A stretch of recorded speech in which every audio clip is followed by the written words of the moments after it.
Hey guys, welcome back to our YouTube channel. Guess who came on our radar today? It is none other than Regina Chukwu, which has become an household name.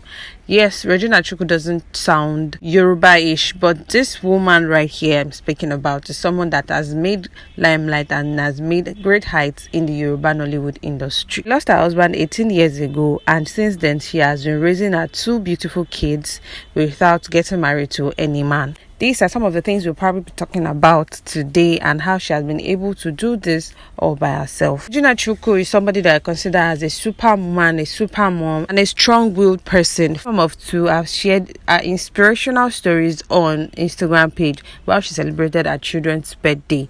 First, she explained her daughter, Rachel, couldn't walk after she gave birth to her. She also went further to explain and give inspirational story behind her son's birth as well. Madabuchi narrated that she almost aborted her son's pregnancy, but eventually she decided to keep it, and today she is proud to say she's the mother of these two amazing children. People were wondering, as young as she was and she lost her husband, why is she not married? Why didn't she get married? I mean, it's not okay for a woman to stay alone to raise children by herself, but Regina Chukwu decided to defy all odds and decided to raise her children single-handedly by herself. Yes, her families were there, her husband's family probably were there. She made sure to let the world know that she's not a single mom, as she's still very much married to her family's husband. Showing that due to the fact that she's Igbo, although she might be Yoruba-ish, but then she's still very much Igbo.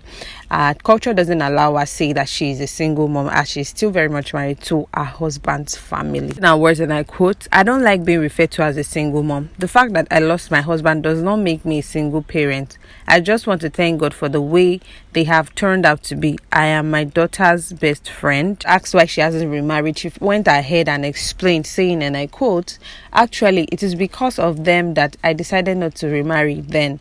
Like I said earlier, I won't call myself a single parent because I am Igbo. The fact that you have lost your husband does not mean that you are still not married to that family. So as it is, traditionally, I'm still married to my husband's family. I'm still their wife, and if they want to do any family function, I'm considered and called upon. I still belong to the community wives meeting. When my husband passed away, I was called and asked if I wanted to remarry.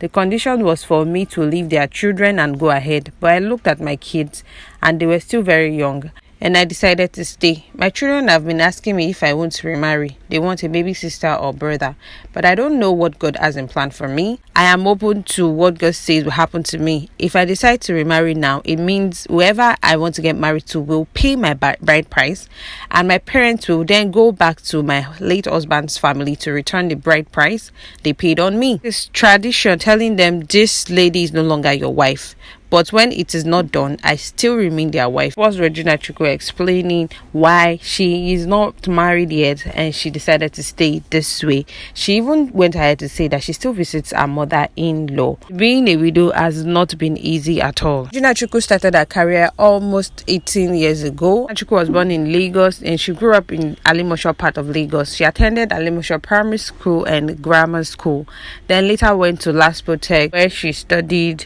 business administration, but eventually she didn't graduate. She grew up among the Yoruba people, and in fact she can categorically say that she speaks Yoruba even better than a dialect itself.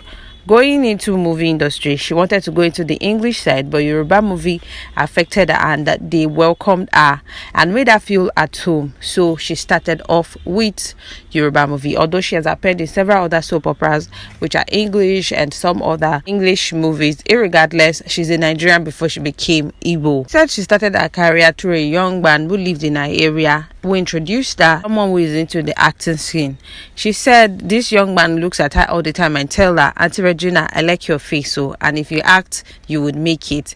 And as at that time she was still raising her kids, she was still selling, and she didn't have time to do any other thing other than taking care of her children. But eventually this young man introduced him to someone who she considers a mentor, and after that she left the young guy's circle and joined Kule Afod circle, and she understudied him for a few years before she decided to produce her first movie. The rest, they say, is history. Regina's story is one story that is considered grace to grace, because the things that she went through, she didn't have it all easy. It didn't come all easy to her, but I believe as the Igbo woman that she is, she's strong and she's industrious, of course, and she is able to pull through her make it in life. There are so many people with this amazing story also, but then Regina has proven to be one of them as well. Regina also explained the things that she faced when she had her first daughter. She said when she was pregnant, everything went smoothly. She was the strongest pregnant woman regardless of the fact that it was her first time and she was the first mom. On the day of delivery, she felt this contraction, but she didn't take it seriously until it became unbearable and she had to walk down to the hospital. There was no mobile phone and there was no way she could reach her husband. She trekked down because she didn't like bike, and also on her way she saw a friend of her mom and told her mom's friend to find a way to reach her husband, that she is on her way to the hospital. Said on getting to the hospital she delivered like the Hebrew woman, but then she noticed something strange, which was the fact that immediately she delivered, her baby was taken away almost immediately. While they were cleaning up for her, she wanted to see her baby, and as soon as she got the word, she rushed to open the clothes that they wrapped her baby in. And one fear, confusion was the thing that she felt initially after she saw her baby. The floor was red like mud and she didn't know what to feel. Another thing that she noticed was the fact that her baby's leg was not looking normal, like it wasn't relaxed like the other leg, and she let out a terrible cry anytime you try to straighten the leg or touch it. And this was one of the things that broke her heart the most.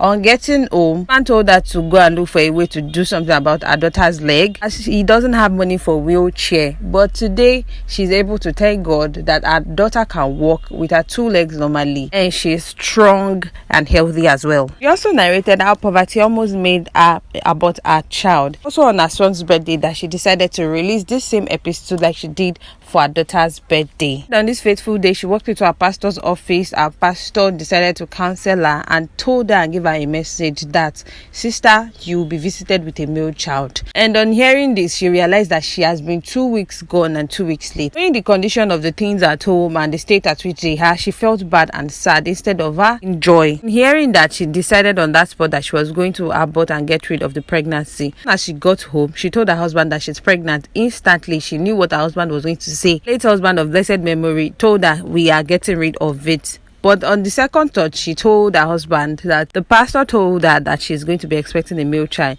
Immediately, her husband went from 0 to 100 as the typical Igbo man he is, and expecting a male child.